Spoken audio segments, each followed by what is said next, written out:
بسم اللہ الرحمن الرحیم۔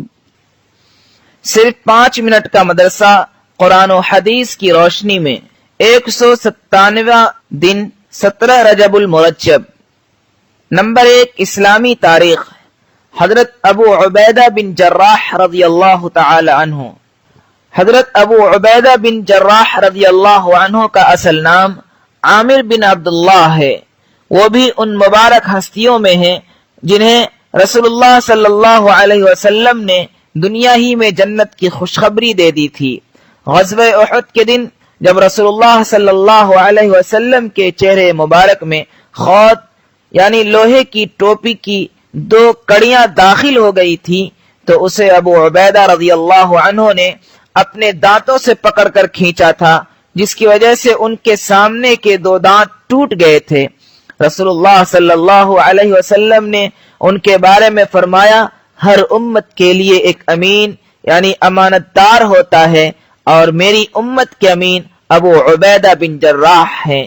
ایک مرتبہ حضرت عمر رضی اللہ عنہ نے ان سے ملاقات کی تو دیکھا کہ اونٹ کے کجاوے کی چادر پر لیٹے ہوئے ہیں اور گھوڑے کو دانا کھلانے والے تھیلے کو تکیہ بنایا ہے۔ حضرت عمر رضی اللہ عنہ نے ان سے فرمایا کہ آپ نے اپنے ساتھیوں کی طرح سامان اور مکان کیوں نہیں بنا لیا؟ اس پر ابو عبیدہ رضی اللہ عنہ نے فرمایا، قبر تک پہنچنے کے لیے یہ سامان کافی ہے۔ ان کی وفات سن 18 ہجری میں ملک شام میں ہوئی۔ نمبر 2، اللہ کی قدرت۔ پانی اللہ کی نعمت ہے۔ پانی اللہ تعالی کی عظیم نعمت ہے جس کے بغیر کوئی مخلوق زندہ نہیں رہ سکتی۔ چنانچہ اللہ تعالی نے کہیں جھیل، دریا، ندی کی شکل میں تو کہیں سمندر اور مٹی کی تہ میں پانی پیدا کر کے قابل استعمال بنایا جس سے انسانی زندگی بحال رہ سکے، پھر اس عظیم نعمت کو بالکل عام کر دیا۔ خدا کی قدرت پر قربان چاہیے کہ دنیا جب سے قائم ہوئی ہے اس وقت سے پانی استعمال ہوتا آ رہا ہے اور نہ جانے کب تک استعمال ہوتا رہے گا، مگر اس کی قدرت کے خزانے میں کوئی کمی نہیں آئی۔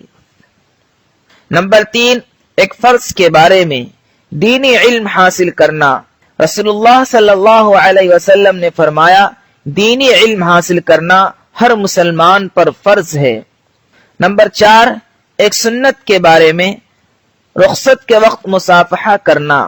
رسول اللہ صلی اللہ علیہ وسلم جب کسی کو رخصت فرماتے تو اس کا ہاتھ اپنے ہاتھ میں لے لیتے اور اس وقت تک اس کا ہاتھ نہ چھوڑتے جب تک وہ آپ صلی اللہ علیہ وسلم کے ہاتھ کو خود نہ چھوڑ دے۔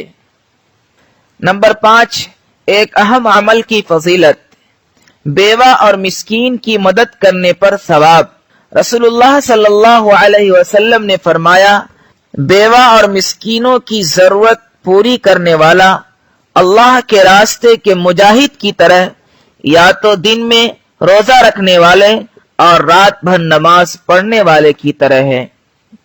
نمبر 6، ایک گناہ کے بارے میں، پڑوسی کو ستانا۔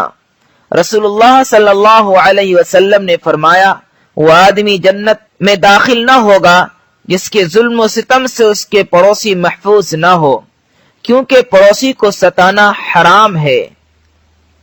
نمبر 7، دنیا کے بارے میں، عیش و عشرت سے بچنا۔ رسول اللہ صلی اللہ علیہ وسلم نے حضرت معاذ رضی اللہ عنہ کو جب یمن بھیجا تو فرمایا، ناز و نعمت کی زندگی سے بچنا، اس لیے کہ اللہ کے بندے عیش و عشرت کرنے والے نہیں ہوتے۔ نمبر 8، آخرت کے بارے میں، مجرموں کے خلاف اعضاء کی گواہی۔ قرآن میں اللہ تعالیٰ فرماتا ہے، یہی وہ جہنم ہے جس کا تم سے وعدہ کیا جاتا ہے، آج تم اپنے کفر کی وجہ سے اس میں داخل ہو جاؤ، آج ہم ان کے منہ پر مہر لگا دیں گے اور جو کچھ یہ کرتے تھے ان کے ہاتھ ہم سے بیان کر دیں گے اور ان کے پاؤں اس کی گواہی دیں گے۔ نمبر 9، طب نبوی سے علاج، منقہ سے علاج۔